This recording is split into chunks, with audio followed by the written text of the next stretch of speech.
ലോകത്തെവിടെ ഭീകരാക്രമണം നടന്നാലും അതിൻ്റെ അന്വേഷണം വന്നെത്തി നിൽക്കുന്നത് കേരളത്തിലായിരിക്കും. ആ ഭീകരാക്രമണവുമായി ബന്ധപ്പെട്ട് ഒരു കണ്ണി കേരളത്തിൽ കാണും എന്നുള്ളത് തീർച്ചയാണ്. ശ്രീലങ്കയിൽ നമ്മളത് കണ്ടതാണ്. നമ്മുടെ രാജ്യത്തിൻ്റെ തന്നെ പല ഭാഗത്തും അത്തരത്തിലുള്ള സ്ഫോടനങ്ങൾ നടന്നപ്പോൾ ആ അന്വേഷണം ഒരു കൈവഴി തിരിഞ്ഞു വന്ന് നിൽക്കുന്നത് കേരളത്തിലാണ്. ഒന്നുകിൽ പരിശീലനം, അല്ലെങ്കിൽ ഇത് ആസൂത്രണം ചെയ്തത് കേരളത്തിൽ വെച്ച്, അല്ലെങ്കിൽ ഇത് ചെയ്തവർ ഒളിവിൽ കഴിഞ്ഞത് കേരളത്തിൽ. ഇങ്ങനെ കേരളവുമായിട്ട് ഏതെങ്കിലും തരത്തിൽ ഒരു ബന്ധം ഇതിനൊക്കെ ഉണ്ടാകാറുണ്ട്. ഇത് വലിയ തോതിൽ നമ്മളെ ആശങ്കപ്പെടുത്തുന്ന കാര്യവുമാണ്. ഇപ്പോഴിതാ കേരളത്തിന് മറ്റൊരു ചീത്തപ്പേര് കൂടി ഉണ്ടാക്കാനുള്ള ശ്രമമാണ് നടക്കുന്നത്. നമുക്കറിയാം, നമ്മുടെ നാട്ടിൽ അനേകം ഇതര സംസ്ഥാന തൊഴിലാളികളുണ്ട്. ബംഗാളികളുണ്ട്, ആസാമികളുണ്ട്, മണിപ്പൂരികളുണ്ട്, ബീഹാറികളുണ്ട്, അല്ലേ?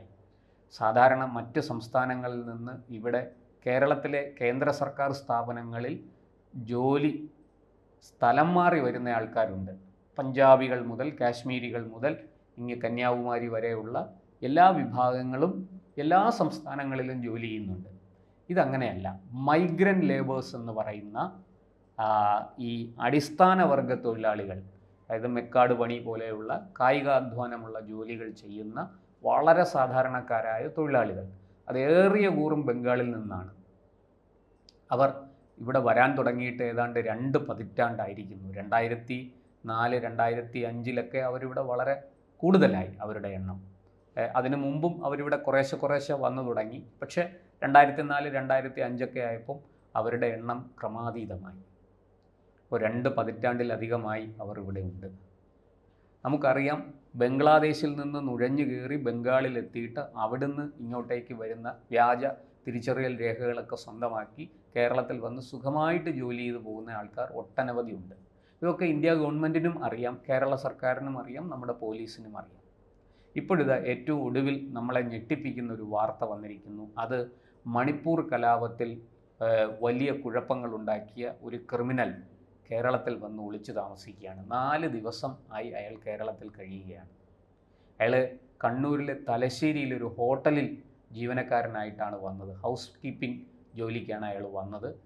ഈ മണിപ്പൂർ പോലെയുള്ള സ്ഥലങ്ങളിൽ അത്യാവശ്യം നന്നായിട്ട് ഇംഗ്ലീഷും ഹിന്ദിയും അവർ സംസാരിക്കും. മണിപ്പൂരി ഭാഷ മാത്രമല്ല, അങ്ങനെ ഇംഗ്ലീഷും ഹിന്ദിയും ഒക്കെ അറിയുന്ന ഒരാൾ എന്ന നിലയ്ക്കാണ് ഇയാൾക്ക് അവിടെ ജോലി കിട്ടിയത്. ജോലി കിട്ടിയിട്ട് 4 ദിവസമേ ആയുള്ളൂ. ആളിൻ്റെ പേര് രാജ്കുമാർ മൈപാക്സ്നൻ എന്നാണ്. ഈ മണിപ്പൂർ കലാപത്തിൽ നിരവധി പേരെ കൊല്ലുകയും സ്ത്രീകളെ കൊല്ലുകയും ഒക്കെ ചെയ്ത, അവരെ പീഡിപ്പിക്കുകയൊക്കെ ചെയ്ത നിരവധി സംഭവങ്ങൾ, നിരവധി കുറ്റകൃത്യങ്ങൾ ഇയാളുടെ പേരിൽ ആരോപിക്കപ്പെടുന്നുണ്ട്.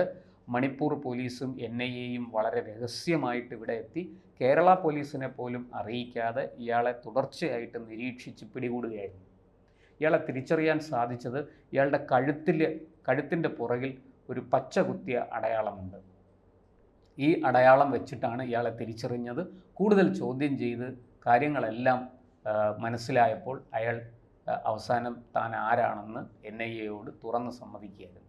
അയാളെ ഈ തലശ്ശേരിയിൽ നിന്ന് കൊച്ചിയിൽ കൊണ്ടുവരികയും കൊച്ചിയിൽ നിന്ന് ഇനിയിപ്പോൾ മണിപ്പൂരിലേക്ക് കൊണ്ടുപോകാനുള്ള ശ്രമത്തിലാണ് NIA മണിപ്പൂർ പോലീസും. ഇയാൾ ബാംഗ്ലൂരിൽ നിന്നാണ് ഇവിടെ എത്തിയതെന്നാണ് അയാൾ പറഞ്ഞത്. പക്ഷേ അയാൾ വന്നത് തിരൂരിൽ നിന്നാണ്. തിരൂരിൽ ജോലി ചെയ്തുകൊണ്ടിരുന്നു. അവിടെ നിന്ന് NIA അന്വേഷിക്കുന്നു എന്ന് മനസ്സിലായപ്പോൾ അവിടെ നിന്നും ഈ പറഞ്ഞതുപോലെ ഇങ്ങോട്ടേക്ക് എത്തുകയായിരുന്നു. എന്തായാലും ഈ രാജ്കുമാർ മൈപാക്സ്നൻ ഒരു ചെറിയ മീനല്ല. ഇയാൾ വലിയ കുഴപ്പങ്ങൾ മണിപ്പൂരിൽ ഉണ്ടാക്കിയിട്ടാണ് കേരളത്തിലേക്ക് കടന്നത്. കേരളത്തിൽ വന്ന് ആർക്കും വെറും 21 വയസ്സാണ് ഇയാളുടെ പ്രായം. കൗമാരം വിട്ടുമാറി യുവത്വത്തിലേക്ക് കാലൂന്നിയതേ ഉള്ളൂ. അപ്പോൾ കേരളം കുറ്റവാളികളുടെ ഒരു പറുദീസയായി മാറിയിരിക്കുകയാണ്. അവർക്ക് ഒളിവിൽ കഴിയാനുള്ള എല്ലാ സൗകര്യവും ഇവിടെ ഉണ്ട്. അത് ഞാൻ പറയാൻ വന്നത് അതാണ്. എല്ലാ തരത്തിലുള്ള കുറ്റവാളികൾക്കും, ഏത് വിധ്വംസക പ്രവർത്തനങ്ങൾ നടത്തുന്നവർക്കും, ഇന്ന് ഒളിവിൽ കഴിയാവുന്ന ഒരു പ്രദേശമായി കേരള സംസ്ഥാനം മാറിയിരിക്കുന്നു. ഇതിൻ്റെ ഉത്തരവാദിത്വത്തിൽ നിന്ന് സംസ്ഥാന ആഭ്യന്തര വകുപ്പിനും കേരള പോലീസിനും ഈ ആഭ്യന്തര വകുപ്പിനെ ഭരിക്കുന്ന ആഭ്യന്തരമന്ത്രി കൂടിയായ നമ്മുടെ മുഖ്യമന്ത്രി പിണറായി വിജയനും ഒഴിഞ്ഞു മാറാൻ സാധിക്കില്ല. ഇത്തരക്കാരെ കൃത്യമായിട്ട് പിടികൂടാനും അവരെ മനസ്സിലാക്കാനും അവരുടെ വരവ് തടയാനും ഒക്കെ ആയിട്ട് നമുക്ക് യാതൊരു സംവിധാനങ്ങളുമില്ല. ബംഗ്ലാദേശികൾ ഇഷ്ടം പോലെ നുഴഞ്ഞു കയറി വരുന്നു. കേരളത്തിൽ നിന്ന് ഏതാണ്ട് ഇപ്പോൾ 200ഓളം ബംഗ്ലാദേശികൾ ഈ കഴിഞ്ഞ 2-3 മാസത്തിനുള്ളിൽ പിടിയിലായി. സ്ത്രീകളും പുരുഷന്മാരും അടക്കമുള്ളവരാണ് പിടിയിലാകുന്നത്. കുട്ടികൾ പോലും ഉണ്ട് അതിനകത്ത്. സമീപകാലത്താണ് ഡൽഹിയിൽ റോഹിംഗ്യകൾ 40,000 റോഹിംഗ്യകൾ ഡൽഹിയിൽ തമ്പടിച്ചിരുന്നത്. അവരെ ഇപ്പോൾ കഴിഞ്ഞ ദിവസം സുപ്രീം കോടതിയുടെ വിധി വന്നു. അവരെ ഇനി ഇവിടെ പാർപ്പിക്കേണ്ട കാര്യമില്ല, മടക്കി അയക്കാം, കേന്ദ്ര സർക്കാരിന് ഉചിതമായ തീരുമാനമെടുക്കാം. നമ്മുടെ നാട്ടിൽ വലിയ മനുഷ്യാവകാശമൊക്കെ പറഞ്ഞു നടക്കുന്ന ചില വക്കീലന്മാരൊക്കെ ഉണ്ട്. അവർ ഈ റോഹിംഗ്യകൾക്ക് വേണ്ടിയും ചാടി വീണു. സുപ്രീം കോടതിയിൽ ഹർജിയുമായിട്ട് ചെന്നു. ആ ഹർജി മടക്കി നൽകിയ സുപ്രീം കോടതി കൃത്യമായിട്ട് വിധി പറഞ്ഞു, ഈ ഇന്ത്യയിലെ വിഭവങ്ങൾ, ഇന്ത്യയിലെ സർക്കാർ ആനുകൂല്യങ്ങളൊക്കെ ഇന്ത്യൻ പൗരന്മാർക്കുള്ളതാണ്. അത് പുറത്തുനിന്ന് എന്തിൻ്റെയെങ്കിലും പേരിൽ ഇന്ത്യയിൽ നമ്മുടെ രാജ്യത്ത് കടന്നു കയറി നുഴഞ്ഞു കയറി ഇവിടെ എത്തി അങ്ങനെ തമ്പടിക്കുന്നവർക്കുള്ളതല്ല. അവരെ ഒന്നും പോറ്റേണ്ട ആവശ്യം നമുക്കില്ല. അവർ അവരുടെ മാതൃരാജ്യത്തേക്ക് മടങ്ങിപ്പോയിക്കൊള്ളട്ടെ. ഇപ്പോൾ മണിപ്പൂർ എന്ന് പറയുന്നത് ഇന്ത്യൻ ഭൂഖണ്ഡത്തിലെ ഇന്ത്യ മഹാരാജ്യത്തിലെ ഒരു സംസ്ഥാനമാണ്. ആ സംസ്ഥാനത്ത് നമുക്കറിയാം വലിയ ഒരു കലാപം നടന്നു, മെയ്തികളും കുക്കികളും തമ്മിൽ.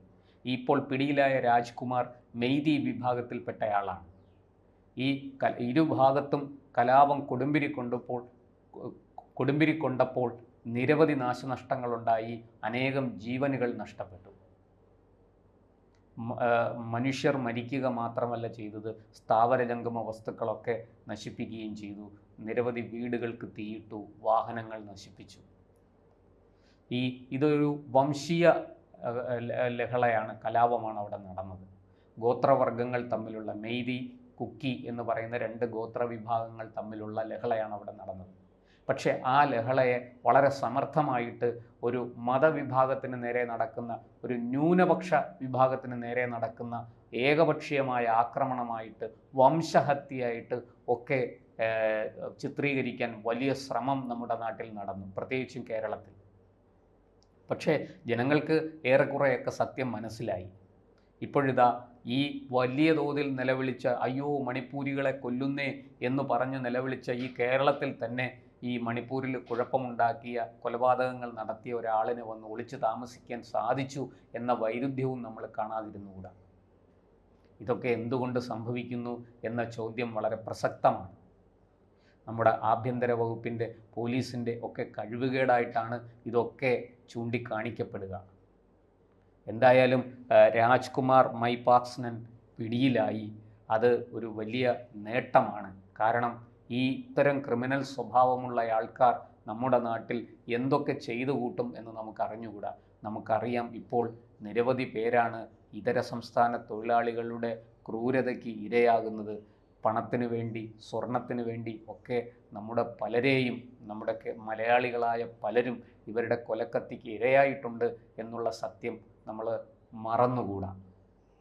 എന്തായാലും ഒരു കാര്യം വ്യക്തമാണ്, കേരളം ഏത് സംസ്ഥാനത്തും ഏത് രാജ്യത്തുമുള്ള കുറ്റവാളികൾക്ക് വന്ന് ഒളിച്ചു താമസിക്കാൻ കഴിയുന്നൊരു പ്രദേശമാണ്.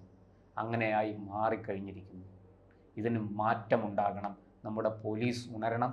നമ്മുടെ ആഭ്യന്തര വകുപ്പ് ജാഗ്രതയോടെ വളരെ സൂക്ഷ്മമായി നിരീക്ഷിക്കാനുള്ള പദ്ധതികൾ തയ്യാറാക്കി പോലീസിനെ കൊണ്ട് കൃത്യമായിട്ട് ആ ജോലി ചെയ്യിക്കണം. നമ്മുടെ നാട് ദൈവത്തിൻ്റെ സ്വന്തം നാടാണ്, സമാധാനത്തിൻ്റെ നാടാണ്, ശാന്തിയുടെ നാടാണ്. നമുക്കേവർക്കും സമാധാനത്തോടെ, ശാന്തിയോടെ ഇവിടെ കഴിയേണ്ടതാണ്. അതിന് തീർച്ചയായിട്ടും ക്രിമിനലുകളെ, കുറ്റവാളികളെ അമർച്ച ചെയ്തേ മതിയാവുള്ളൂ. അവരെ പുറത്തു നിർത്തുകയാണ് വേണ്ടത്. ഇങ്ങോട്ടേക്ക് കടക്കാൻ അനുവദിക്കരുത്. അതിന് എന്താണ് ചെയ്യേണ്ടത് എന്നുള്ളത് സർക്കാർ തീരുമാനിച്ച് ചെയ്യട്ടെ. നമുക്ക് എന്തായാലും ഒരു കാര്യത്തിൽ ആശ്വസിക്കാം, 4 ദിവസം കൊണ്ട് NIAയും മണിപ്പൂർ പോലീസും ഒക്കെ ചേർന്ന് ഈ രാജ്കുമാറിനെ പിടികൂടി. അത് ഒരു വലിയ ഭാവിയിൽ ഉണ്ടാകാനിടയുള്ള വലിയ ആപത്തുകളിൽ നിന്ന് നമ്മളെ രക്ഷിച്ചു എന്നുള്ളതാണ്.